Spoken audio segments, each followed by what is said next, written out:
Hi guys, welcome back to Fusion Fat Loss and Nutrition and Transform You Online. Today we continue along the lines of macronutrients, so the things that we consume that supply us energy. And we've been lucky enough so far over the last couple of weeks to discuss and become further educated on the wonderful protein and the amazing carbohydrate. Today we continue with another macronutrient, the fabulous fat. And we're going to discover things along the lines of, are they good or bad? Are they all created equal? And we'll look at things that we will learn to appreciate the importance of fat. We'll discover a little bit about their chemistry. We'll explore the different types. We'll look at balance and how to get the right portion control so you understand that what you're investing on the fork is enabling you to achieve your desired goals. And we'll learn about fat-free does not mean sugar-free nor calorie-free. So lots of people, unfortunately, continue to have the fat phobia and they reduce or eliminate as much fat as possible. But this equates to them having a void, and that void can unfortunately be filled via excess in other macronutrients, and unfortunately can lead to the the fat-free foods being very, very dense in carbohydrate and specifically sugar. So we look at marshmallows and they're 60% sugar, so it's just ridiculous. But they're labeled, and if you go to the supermarket and you look at Pascal's marshmallows, and they've even got a Heart Smart tick and fat-free blanded all over the packaging. However, they couldn't be anything worse to consume. So let's get further along on this journey and learn more and discover. Let's go look at this one. So dietary fats, choose wisely, you have a lot to lose. I hope that picture paints, says 1,000 words for you, in that you look at the right-hand side is a typical Western diet, lots of refined, human interfered with foods, high calorie, nutrient poor, and we typically call those anti-nutrient foods, meaning that they supply a bucket load of energy and can aid in activating, triggering genes being,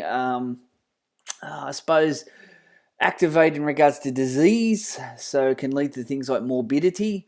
And you look to the left-hand side and you see those wonderful fats close to nature that they've hardly, or if anything, been touched at all. The only thing touched there would be, the olive oil in the glass container has been added. The avocado, the pecan nuts, the olives, the olive oil, just wonderful food sources, guys. And as it says, choose wisely, you have a lot to lose. And a dietary fat expert, Dr. Udo Eramis, says, there are fats that heal and fats that kill. So you want to be making sure that the investment through fork is one that's going to lead to you achieving the goals you want. And I hope that means fats that heal. So let's continue on learning and ascertaining what is fact and what is fiction.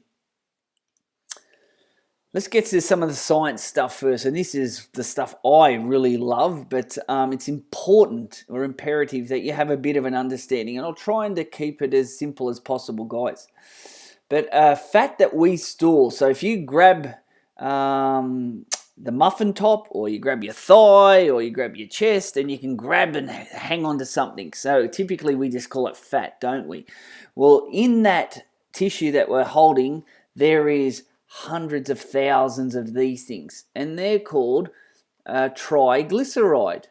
Glyceride from this glycerol molecule, that's the backbone of this fat, and tri meaning 3, 1, 2, and 3. There's 3 fats that are bound or bonded to this glycerol backbone, and they're stored in fat cells. So this is like your Kennard self-storage unit where you can actively have lots of energy available. Unfortunately for most of us, guys, we seem to be very good at packaging these extra stores of energy, but we're not very efficient at tapping them on the back and saying, guys, we need to use you now. we're not doing enough motivated movement.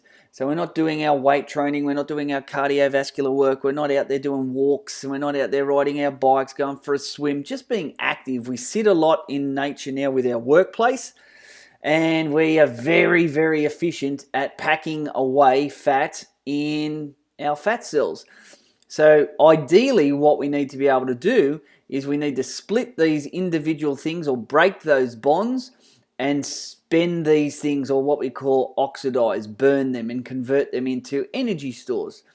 So this is a triglyceride. So when you hear your doctor talk to you about a blood test you may have had and they say your triglycerides are elevated, this means that you just have a lot of these things floating around in your bloodstream. Let's have a look here. We move on. More fat science. This is a saturated fat. The central part of a fat is called the carbon backbone. And you'll see these C's mean carbon. So if you look at your periodic table, you'll see carbon. And here we have hydrogen, all of these hydrogen molecules.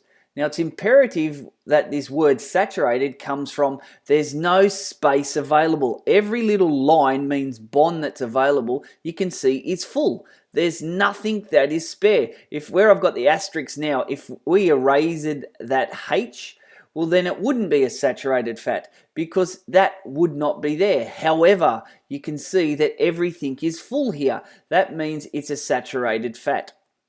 What we'll look at now is another picture.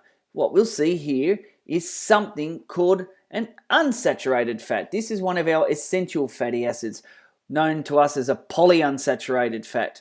And we'll look at why the word polyunsaturated fat arises and monounsaturated fat arises. So we'll have a look at here. Can you see straight away that there's a difference here? That there's no bonds here. And there's nothing bound. There's no hydrogen or other element filled here. So this means it's an unsaturated fat because it's not completely full. And what we can see here, there's these two lines. See how everything's got one line? But see how here there's two and two? That's called a double bond. That gives it a lot of strength and rigidity. And the double bonds are harder to break. So what this does here, though, it gives plenty of space here for other biological materials to bind and connect here. When we look at this document, when we look at this picture, guys, we'll notice that there's 1 and 2 double lines. So there's one double bond and there's two double bonds, as stated by the red arrows, number 1, number 2. Any saturated fat that has more than one of these double bonds is called a polyunsaturated fat, meaning more than one. What we'll have a look at next is something that I bet you're able to tell me what it is. Let's have a look. So we've seen here, it's saturated, isn't it, guys? You can see there's no space available for anything to bind to it.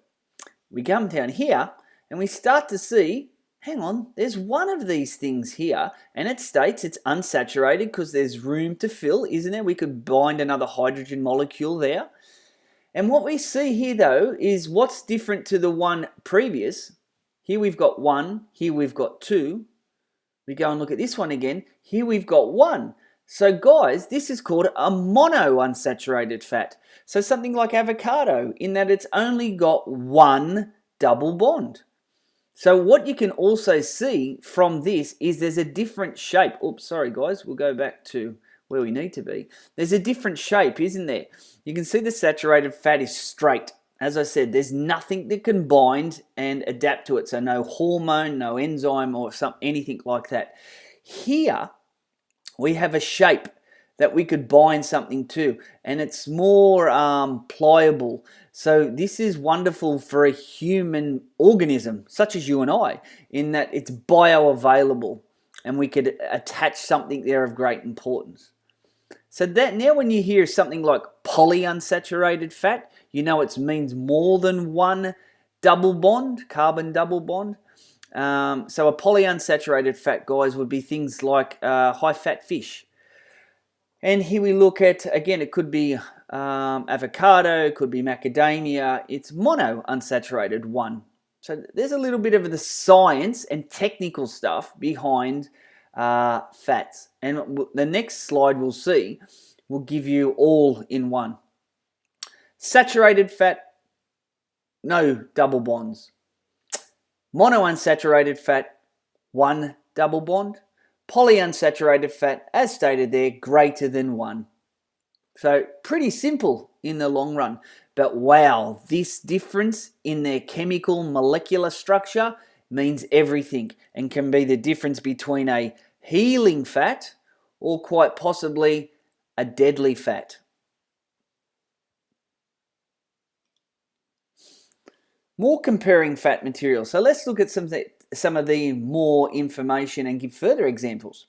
So types of fat, we've got a monounsaturated fat, guys. So again, 1 carbon double bond.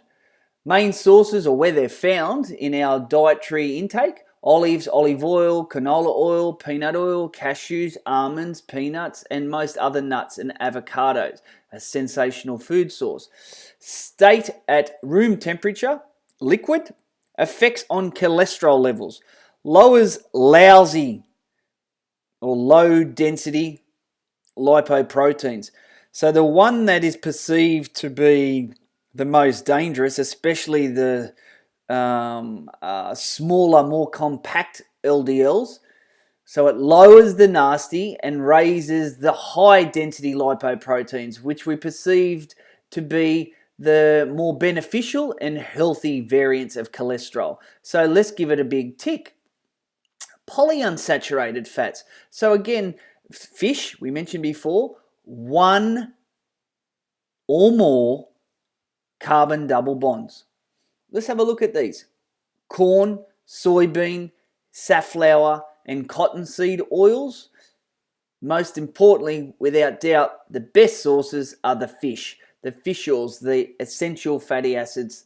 And again, we'll look at those very shortly. Also liquid at room temperature. Once more, really good tick. Lowers low density lipoproteins, which again perceived to be nasty and more of the ones that are aligned to cardiovascular disorders, and raises or increases our high density lipoproteins, the really good fellas, our healthy friends. Let's have a look at some of the others. We move down into our saturated fat. Remember, guys, saturated fat, no double bonds. Everything is saturated and full. Whole milk, butter, cheese, ice cream, red meat, chocolate, coconuts, coconut milk, and coconut oil. Stayed at room temperature, in most cases, is solid. Raises both low density lipoproteins and high density lipoproteins. Now we're learning now that not all saturated fats are created equal, so they're not all bad. However, in the mainstay Western diet, we tend to find that we get a lot of these through things like pastries, etc. And these sorts of things, we tend to have lots of these chocolates, ice creams, cakes, donuts, which we'll also find have the next one that's coming up. Lots of red meat, etc. So we tend to have some of the benefits of increased HDL, but we also can have some of the detriments of an increase in the low density lipoproteins, which we're not chasing. Now, we all know these are the ones to steer clear of completely, guys. These are really dangerous and toxic. The trans fatty acids. They're man-made. They're manufactured in most cases, not all cases, within a lab. So there are natural trans fatty acids, guys, that are natural to Mother Nature, but very, very few and in between. So we'll use this topic of discussion to be the ones that we know that are really bad and very dangerous. Where do we find them? In most margarines, vegetables, shortening, partially hydrogenated vegetable oils, deep fried chips and the like, many fast foods, most commercial baked goods, so yes, your donuts, your cronuts, all of those things are just riddled with these fatty acids. They can be solid or semi-solid at room temperature and raises LDL, low density lipoprotein, and lowers the good one, our HDL. So as you can see there, we'd be using these in our diet. We'd be using these in our diet in moderation. We could use these in our diet and should, and these ones we should be putting a line through and avoiding like the plague. So essential fatty acids, we mentioned them in discussions previously. And we look at essential fatty acids are those your body can't make directly. If we can't make them, we need to ascertain them through foods that we absorb. So they must be obtained via your eating regime. And there are two that we'll discuss: the omega-3 fats and your omega-6 fats. So again, essential meaning we have to obtain through diet. They are critical to our survival and our performance. So we look at omega-3, there's the alpha linoleic acid, or LNA, and we've also, LNA, and we've also got our omega-6, our linolenic acid. The modern Western diet is so very high in EFAs, but omega-6 rich, as compared to the omega-3 fats, with a ratio somewhere believed to be 20 to 1. So we're having about 20 of the omega-6 to 1 of the omega-3 in a typical Western diet, where there's lots of takeaway and refined foods that we're ingesting. According to many experts, the optimal physiological level is more likely to be 2 to 1. So you can see there's a huge disparity in number, meaning that we're getting more of these omega-6s that can trigger some of the inflammation pathways or pro-inflammation pathways, not our anti-inflammatory pathways. So again, as I've mentioned many times, that our fork can actually trigger inflammation pathways. Again, it's that arachidonic acid pathway, whereas we've got other ones that we can massage, manipulate through omega-3 ingestion. So it's believed this imbalance in the ratio is leading to more systemic inflammation and cardiovascular diseases and many other diseases, leading to an accelerated morbidity, which again is something that we shouldn't be looking at chasing. Surely we should be trying to ascertain that every investment via fork leads to you looking great, feeling amazing, and performing like you've never performed before. And if you're ingesting, once again, the typical Western diet, pastries, cereals, breads, and alike, then we are optimizing the continuation of a ratio that's only leading to pro-inflammation. So again, things like arthritis, abdominal obesity, tendinitis, bursitis, these things that we just don't want, we can align a lot to dietary intake. So we'll move on and we'll look at some of the benefits of the awesome essential fatty acids. Look at what they do. Help burn body fat. Isn't that what most of us are chasing?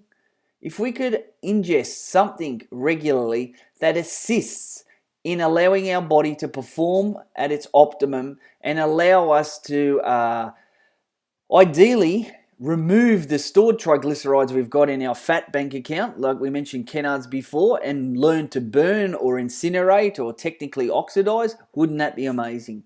Promote muscle growth. That's another amazing factor. If we could continue to develop more reward for our efforts in the gym, wouldn't that be awesome? And we know if we can increase our muscle development, we're going to have a higher metabolic rate, a greater immune function, greater locomotion. We can use less energy to perform on a day-to-day basis. It's the fountain of youth. Wow, it's just amazing. Assist in increasing your metabolic rate because of an increase in your lean muscle mass. Improves insulin sensitivity. Now, insulin is an anabolic hormone. Anabolic means builds up things. So yes, we could be building more muscle tissue, which is excellent, but building up other tissues as well. Insulin is very good at assisting in the manufacture of more fat tissue, but it's based on other things like your blood sugar levels, your saturated fat and trans fats intake. for using the essential fatty acids, we're going to be more likely to build membranes that are able to work in increasing our lean muscle mass and having cells work optimally, which is fantastic. Are required for fat-soluble vitamin absorption. So again, fat-soluble vitamins are A, D, E, and K. They're our fat-soluble vitamins. So we need to be able to chaperone those vitamins around our body to get to the tissues that they're required. Essential fatty acids assist in that. Another tick box. Assist in maintaining cell membrane structure. So every one of your cells in your body, and there's trillions of them, truly, are built from what a double phospholipid bilayer, which means that they've got cholesterol in them and fats that make that membrane. Now, the fats and cholesterols that build these membranes are there to give rigidity, but also some flexibility and fluidity. But we saw earlier on, and I'll take us back there, the difference in shape. So if we've got these essential fatty acids, we've got more flexibility, rigidity, and fluidity, which allowing, let's say this here is outside of a cell and this is inside a cell. It allows greater ability for us to bring things into a cell that we want and to eliminate things out of the cell we don't want. If our cell membranes were built with all of these things, saturated fats, less rigidity, less flexibility, less fluidity, and less ability for transportation of things that we really would want that are going to be beneficial to you and I. So again, amazing, amazing, amazing life-changing factors that come from these essential fats. So coming back to the fact that all fats aren't created equal. Joint health. Remember we mentioned earlier on about inflammation pathways. So we talked about pro-inflammation from an excessive amount of saturated fat, trans fats, and omega-6s in our diet, and making sure that we're trying to get a nice healthy balance between our essential fats with omega-3 and omega-6. Omega-3 are what we call anti-inflammatory fats. So these polyunsaturated fats from fish, especially EPA and DHA, which is special types of essential fats, really do help administer an anti-inflammatory aspect to the body. So it would be my recommendation, and many other experts in the field, that you would look at getting maybe 2 to 3 serves of good high-fat fish in your diet every week. And if you're not a fish eater, well, then there are plant variants such as walnuts, flaxseed, chia seeds, etc. that can also assist. Oxygen transfer, which is important. Suppress cortisol production, which is cortisol is a catabolic hormone because it can assist in breaking down muscle tissue, and it's also the stress hormone. It's essential to life, mind you. We do need cortisol. However, we want it working for us and not fighting us. And skin health, again, it aids in building a flourishing, glowing skin. It's just amazing, and it's something that we all, and I really do underline with a lot of energy, that we all need these fats in our diet at a level. We don't need lots of them, we just need a little bit of them, but we need them frequently because your body uses them. So let your fork work for you. Here's an example of some of those amazing fats. So here we've got flaxseed, here you've got your walnuts, here you've got your high-fat salmon, great, some olive oil, some avocado. So again, a really good cross-section of some omega-3s and omega-6s. So this is what, don't be scared of these guys, but you've got to learn, and I'm going to provide you, so be very excited, serving sizes, so portion controls, because a lot of us can take it a little bit to the left once we get, oh, Craig said fat's great for me, and it is. I'm not kidding you guys, but they're still very calorie dense. So the calories in fat, all fats, are 9 calories per gram, or about 37 joules. So 37 joules per gram. So therefore, they're the highest energy maintaining macronutrient. So it's quite easy to go over your daily limit. So it's not about eating lots of them, it's eating them regularly in small amounts to qualify to assist in performance, the way you look, and the way you function or your health and well-being. I hope it's all making sense and you're really getting a lot of great or cracking information that assists. Now let's have a look at this. Check this out. We've just talked about energy density or calorie content or joule content. What do you think? You look at that. So where you can see fat content has no fiber. So it takes up very little space but gives you a lot of bang for buck in regards to energy content. The next one across, we've got some protein, so 400 calories of protein. So you can see there, it takes up, this is the stomach, by the way, guys, this little picture. I just thought I'd share it with you, and I'm well aware that more than likely that you knew that it was that. But have a look again. Fat takes up such a tiny space, but gives you a lot of energy. Chicken, a little more space, and again, that 400 calories of energy. And then look at that dietary fiber. It fills up the stomach, stretches all the stomach receptors, letting the brain know that you're full. And so look how much calorie content again, 400, but look at the difference in space.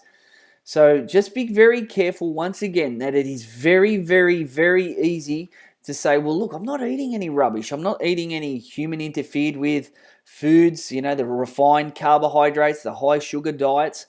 I'm eating foods that are good with protein, I'm eating good fats, and I'm eating lots of good quality carbohydrates, all essential to my performance and the way I look and feel. But again, it is still a high calorie content. So you just don't go swigging oil out of a bottle. You just don't go drowning your salads because olive oil is a superfood. You just don't use half an avocado on your salad either, because avocado is an amazing food once again. You've just got to be very aware of avoiding portion distortion. And again, you've got that information coming your way, guys. So types of fats, we sort of discussed this a little bit earlier when you saw that one glycerol molecule bound by 3 individual fatty acids, a triglyceride. Fats that you can use to make adipose tissue. Guys, adipose tissue is that stuff you grab. We talked about muffin tops, beer bellies, the stuff you don't like. And transfer to use as cellular energy. We've discussed 9 calories or 37 joules per gram of fat. A phospholipid transports, carries hormones and fat-soluble vitamins through your body. Essential. Remember we talked about fat-soluble vitamins A, D, E, and K. Hormones, testosterone, insulin, growth hormone, estrogen. Important. Sterols. Vitamin D is a sterol. Sex hormones are sterols. Cholesterol is a sterol. All of those things there, fats assist in the manufacture of. Vitamin D is critical, guys. Sex hormones, we can't survive without them. Cholesterol is a necessary fat content. We need it. And then the nasty trans fats. As we said early on, we just put a big red line through those. We don't need those. They interfere with us at most levels. Again, we did touch truthfully on there are naturally occurring trans fats, but the ones that we get in our diet traditionally and most importantly via regularly are the ones that are human interfered with, designed in a lab, and we have no need for. They just don't meet our physiology at all. They just lead to us getting sick. The icebreaker. I wish there was a way to donate fat. Like you can donate blood. How cool would that be? I'm sure most of us can relate to that. When I was a young whippersnipper growing up, through my early teens, I was very, very, very heavily overweight, to the point my nickname at school was Jelly Belly Kelly. And it led to some of my eating disorders as I aged, I'm assured, just because of the abuse you cop at school. In that sort of age, kids' words cuts like knives, and it really did leave a scarring for me. And I wish at that stage of my life there could have been something I was able to do where I could just have it sucked away and given away and never ever come back. However, I'm well aware now that there's plenty I can do, and it comes through investment in fork and motivated movement, understanding what food does for you and how it works for you, and that education is prime. It really does assist, and fat is important in regards to you performing optimally, building greater, stronger, leaner muscles, improving the anti-inflammatory aspects in your body. They are just wonderful, absolutely wonderful. So types of body fats and their functions. Two types of body fat. So a healthy body needs fat, undebatable. We talked about cholesterol, cell membranes, hormones. They're all made from fat. We need all of those to survive. But the fats that we don't necessarily need a lot of are these two guys. Visible fat, the adipose tissue, the stuff you can pinch your arm, pinch your leg, pinch your belly, and you can grab hold of. That's your visible fat or adipose tissue. Adipose tissue is storage for that fat. It's just like the warehouse we talked about, Kennards. And invisible, deep fat, visceral fat. This is very dangerous. It stores toxins and it's sits and wraps around your vital organs like the pancreas, the liver, the kidneys, your small intestine, large intestine or colon. So they are very, very dangerous. The visible provides stored energy, gives shape to the body, cushions your skin and bones, and acts as an insulator that reduces heat loss.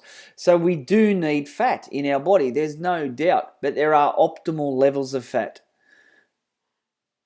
Then we move to the invisible fat, the visceral fat.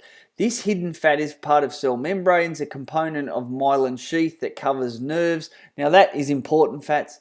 The brain tissue is high in fat, a shock absorber that protects vital organs, a constituent of hormones and other biochemical substances like vitamin D. We know the importance of vitamin D for bone health, skin. It's just imperative, guys. And because we're indoors more than ever now, with a lot of our work that revolves around sitting at a computer, getting less sunlight. We might be sitting in an office all day, then head off to the gym, which is also indoors, then head home and sit inside, and we become vampire-like in that we're not getting any sunlight, which is leading to a lot of us having bone issues because of lack of vitamin D. So we have to be aware that fat is essential to life, and we do need it to flourish and function optimally. White fat versus brown fat. Fat, lean, conversion of white fat to brown fat. Now, brown fat is active fat, guys. It means we can use as an energy source. White fat predominantly is just the storage mechanism. So what this is saying here is that we traditionally, if we look here, a large fat droplet. So this is an adipose cell, or that adipose tissue. That's one fat cell and it's full. So it's got one big large droplet of fat, and then here we've got some brown fat tissue within a whole lot of many small droplets of adipose tissue, or they're the triglycerides that are in there inside the adipose cell.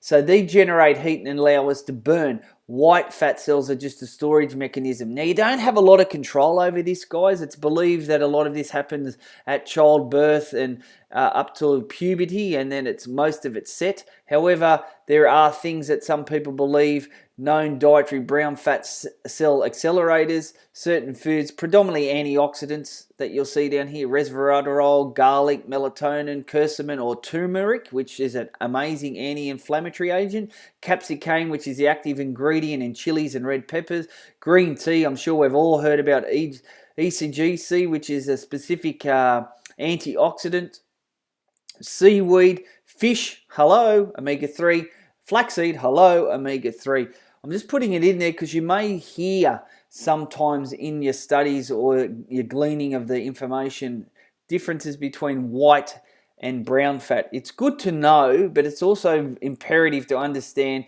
that based on where we sit today with all the information available, that there's very little you can do to enhance how much brown fat cells you have. It is being worked on, and there are scientists around the world that are working on trying to figure out how we can get more turn our fat into more of the active type of brown fat, but don't lose sleep about it, guys, because it's just an infinite science. Scary stuff, but we can fix this. This is an MRI of a morbidly obese individual, and you get a good picture here of fat and muscle tissue, bone structure, vital organs. And what we need to take away from this is the different fats we're talking about. So if subcutaneous fat is, as you can see here, stuff on the outside of the body, inside of the thighs, up on the upper arm, up at the back. This is our subcutaneous fat, the stuff that you grab, okay, and you can feel, and probably it's the one that's the aesthetically unpleasing. Then you've got your visceral fat. Okay, your visceral fat is the internal fat. That is the really dangerous stuff. And as you can see why, guys, it surrounds your vital organs. So it's just entrapped around it. Remember, this is toxic. It stores toxins. And these toxins then can be taken up by these organs like your heart, your liver, your pancreas, your gallbladder, your kidneys. It's very, very, very scary. So there's a little bit of science suggesting that the best type of activity to ascertain this type of fat loss, this visceral dangerous fat loss, is aerobic activity. And as you progress further and further with your aerobic fitness, it can lead to you being able to optimize the burning or oxidization of that fat there, leading to a healthier individual. And that is wonderful, absolutely wonderful. So when we look at a fat droplet, again, this is an adipose cell. Each one of those there is an adipose cell, and there's billions of these little fellas stored. And they've got something called set point, where they get as much fat in there as they possibly can, and then they, once they're full, fat goes to another cell and fills that one up, and then once that one's full, the fats get stored in that, and we continue to gain weight and can lead to further obesity. So very important to understand the difference between the two fats. Subcutaneous, the ones on the surface fats, which we can pinch, and the aesthetically unpleasing. However, this is the really dangerous fat. So you can be skinny fat, lighter, fatter version of yourself, and still have lots of this dangerous fat that leads to morbidity and disease. Again, very, very scary. So understanding that it's more about the fats you consume, making sure we've got motivated movement regularly. So most days doing some form of activity, whether it's weight training or whether it's cardiovascular exercise or recovery activity, so that we can be burning calories regularly, that will lead to us having less of this subcutaneous fat, and imperatively and more importance or of priority is making sure that the visceral dangerous fats around these vital organs are limited. Now we'll move into the things that I'm sure most of you are really biting at the bit to know. How much should I eat?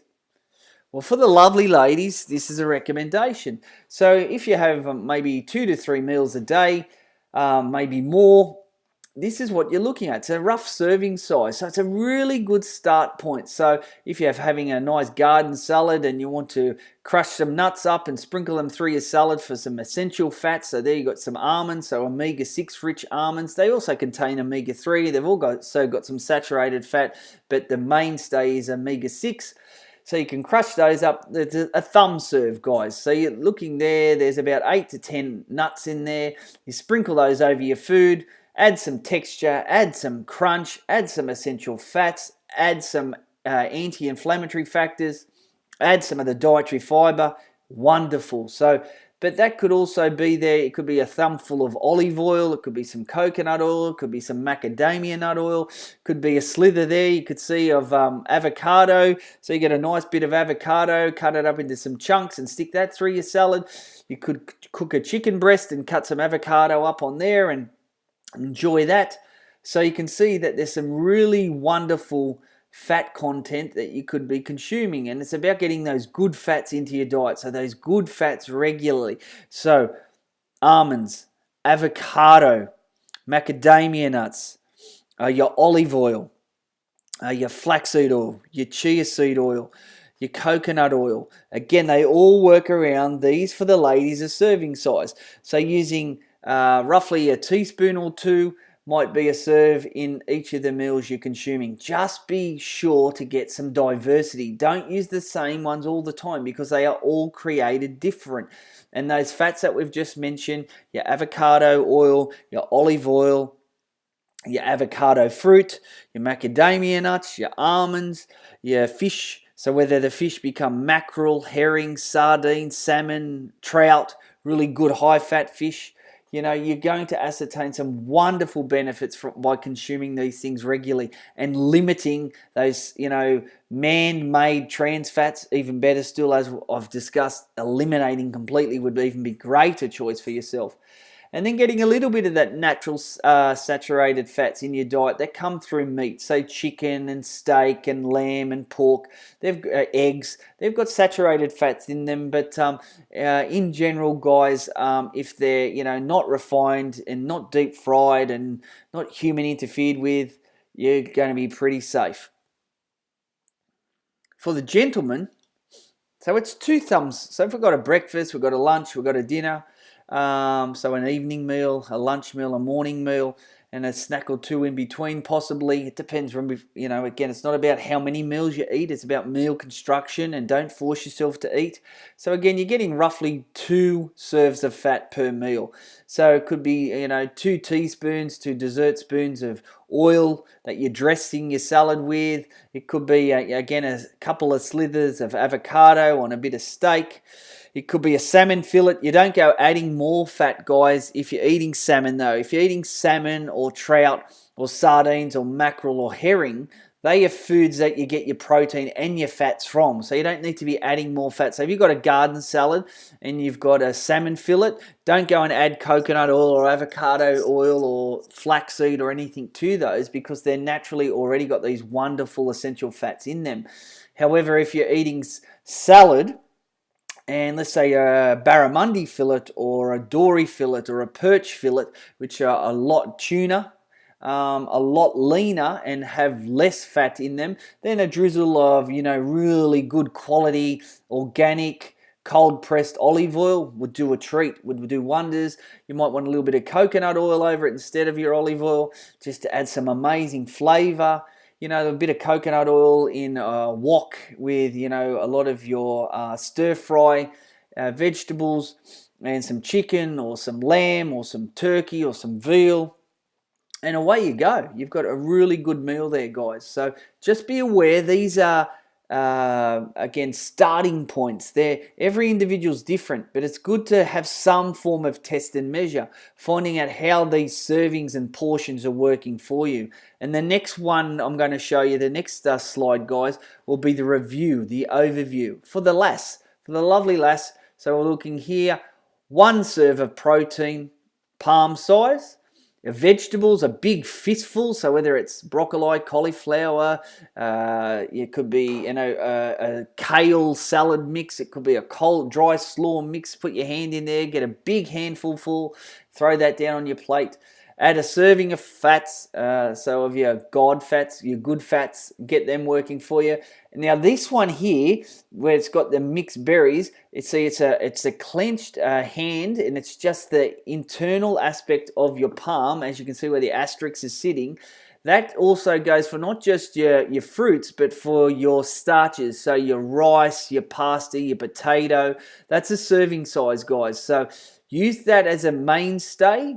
And ascertain over time how those serving sizes are working for you in regards to your weight loss or fat loss goal, and importantly, your performance in your exercise. Because if you're not performing optimally, it may mean that you need to monitor and adjust these serving sizes.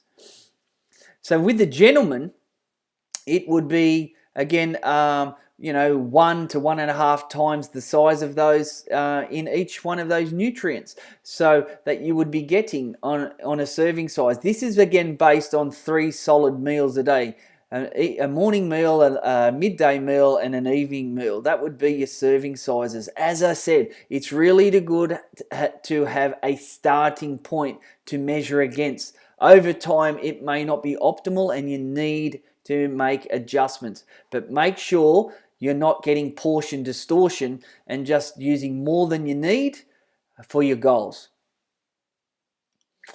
Presentation is over. Any questions? This is the time. Everything we've discussed over the last 3 weeks with protein, carbohydrates, and now today fats, you need to be writing down. So next time we're catching up and having our phone conversation, Skype, FaceTime, we're sitting down and we can chit-chat our way through these. So I'm answering and giving you solutions to problems, answering questions that are bugging you and burning at you and you just need to know, because it's imperative that you have all the information you need, and the information provided gives you the clarity that you need. So it's crystal clear. I don't want you to feel like you're not sure what I'm saying. I need you to understand what every presentation is exposing you to.